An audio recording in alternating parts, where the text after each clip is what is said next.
A black or blank screen on your Toshiba Dynabook is often repairable using built-in Windows tools. We will troubleshoot startup problems, restore system files, repair boot issues, and get your computer working again. A lot of errors pertain to this problem, and we're going to go ahead and jump into what should hopefully be a pretty straightforward process, guys. And we're going to go ahead and jump right into it. First thing I'd recommend doing would be to actually go ahead and boot to the troubleshooting utility on Windows 11. So if you do a hard power off 3 times in a row, Windows should automatically attempt to launch the startup repair utility. And if it doesn't find anything, it will give you the option to select advanced settings, in which case it will take you to a screen that looks like this. Now, if it does not take you to a screen that looks like this, or you're unable to get to that, you can also download the Windows 10 Media Creation Utility, or Windows 11. They probably will make a creation utility for Windows 11 at some point. And it doesn't really matter, you can actually run the Windows 10 utility on Windows 11 as far as I'm aware. And you should be able to run the troubleshooting utilities built in within it. So you just would go ahead and download it to an ISO file and then burn it to a DVD or USB. It'd have to be about 4 gigabytes or more. It couldn't be a small USB flash drive, and it couldn't be a CD. It'd have to be a DVD. And then you boot your computer from it. So depending on the computer manufacturer, you'd have to tap a different key on your keyboard in order to launch that menu, in order to select what boot drive you want to go off of. So it could be anything between the escape key, F2, F8, F12, for example, and those are the function keys on the top of your keyboard. So you may have to just do a little bit of trial and error. Shouldn't take you more than a couple minutes. Googling it would probably be best before you even begin. But anyway, we're ready to go ahead and jump right into it. So we're on the choose an option page. So these will look very similar whether you're booting from it directly within Windows itself, or if you're plugged in a USB flash drive with the media creation utility installed and you selected the recovery option. So when you are setting up your Windows 11 installation or Windows 10, depending on the drive you're using, there should be an option to repair your computer in the bottom left corner of the dialog window, one of the first screens that comes up. You go ahead and select that, and then it would take you to a troubleshooting screen like you see here. And you want to go ahead and select troubleshoot, reset your PC, or see advanced options. And then there are going to be a whole bunch of options in here that we're going to explore in today's video. The first one, we're going to actually go underneath advanced options and then select startup repair, fix problems that keep Windows from loading. So go ahead and select that first.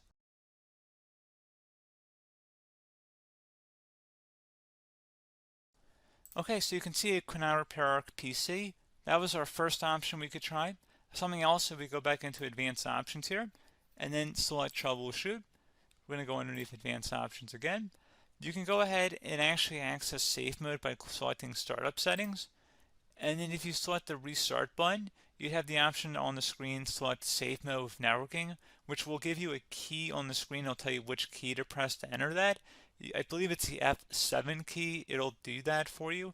I'm not going to go over that in today's tutorial because I don't really want to go into safe mode, but you're more than welcome to attempt that by going into here and then selecting restart. Again, it'll launch another screen. It'll say what key do you want to press, and it'll give you like 7 or 8 different options, and you want to select safe mode with networking. There's also an option for a command prompt too, but that's going to be something we're going to cover later in this video, and we don't even have to go through that in order to access it. So that's why I'm not going to really push for that, because unless you know exactly what's causing the problem, you probably don't need to go into safe mode. Unless you're trying to recover files, in which case then you definitely can go into safe mode, but we're trying to actually recover our computer here. So I hope that makes sense. Something else we can also try here as well would be to uninstall updates, remove recently installed quality or feature updates from Windows. So if you go ahead and select that, you can uninstall the latest quality updates, which generally is the more day-to-day updates. Feature updates are the less regularly released ones, like the big ones. I would equate it to service packs in like Windows 7 and Windows Vista and Windows XP. So larger updates that occur once or twice a year at most. And the quality updates are more just a regular update. So probably obviously depend, it'll take longer if you're going to try and uninstall the latest feature update versus quality update. And maybe you don't need to go back that far. So just giving you guys a couple of pointers with that. Something else you can also look at here, and we're going to jump into the command prompt in a little bit, but you can select System Restore, which will use a restore point recorded on your PC to restore Windows. And this is something I would highly recommend here, guys. So select Next. Assuming you have a restore point saved on your computer, you go ahead and select the most recently created one, and you'll select next, and then you'll select the drive. You shouldn't actually have to select the drive. You can scan for affected programs, but we're going to keep it all default here, and then we're going to select finish. So once started, system restore cannot be interrupted. Do you want to continue? I think we're going to select yes. I don't think we have anything better to do on our computer right now, so just give it a moment here to initialize. It will take a couple minutes to run, obviously depending on how large your hard drive is and how much is saved on the system restore point. So just give it a couple minutes here.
System has been restored successfully.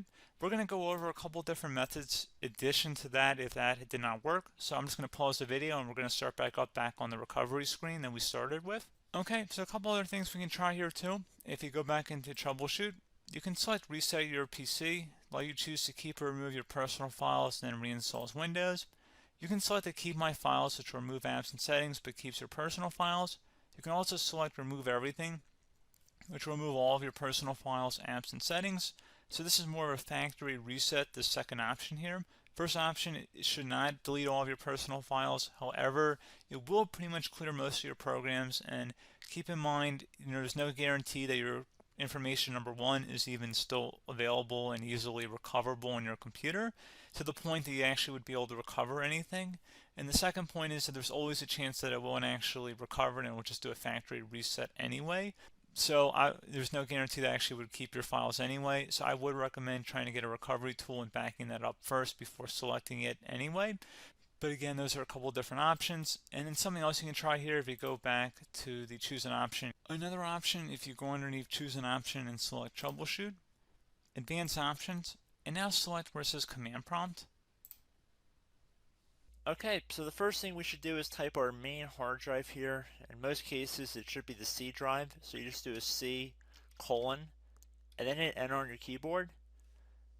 So once you're underneath the C drive, we're going to type in dir and then hit enter on your keyboard. It should have program files, users, and Windows all in there. That's how you know you're in the right directory.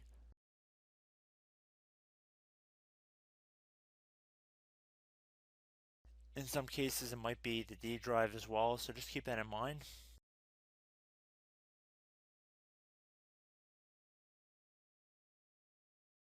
Next thing we're going to do is type in cd space /Windows /system32 /config, and then you're going to hit enter on your keyboard.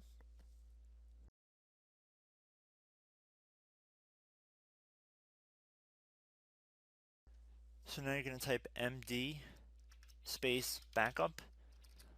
If you've seen other tutorials, it might also say to put down md backup. That's because the backup name is pretty common when you want to back something up. So you can name this whatever you want, doesn't have to be backup.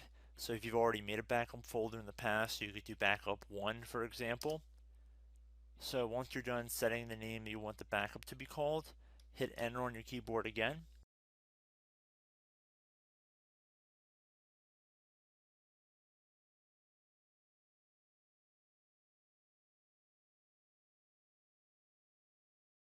At this point you want to type copy, C-O-P-Y, space, then you want to do the star symbol above the 8 key, then do a period or a dot, whatever you want to call it, then another star sign, and then another space, and then type backup, and then hit enter on your keyboard.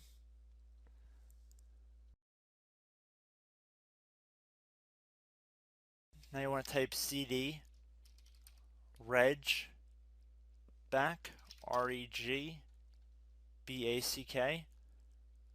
and then hit enter on your keyboard. So now that we are under the reg back, so now you want to type dir again, and then hit enter.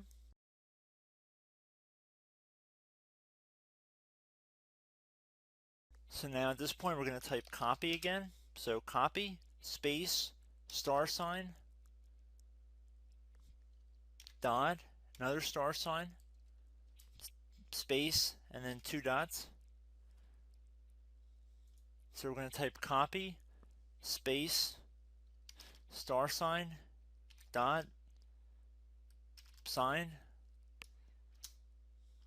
star sign, dot, dot, and then hit enter on your keyboard again. So for overwrite, you want to overwrite all. So type A on your keyboard, so capital A, and then hit enter on your keyboard.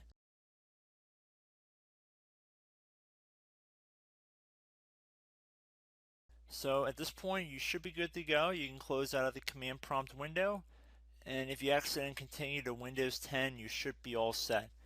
So I hope one of these 3 or 4 different methods we went through in this tutorial helped you guys out.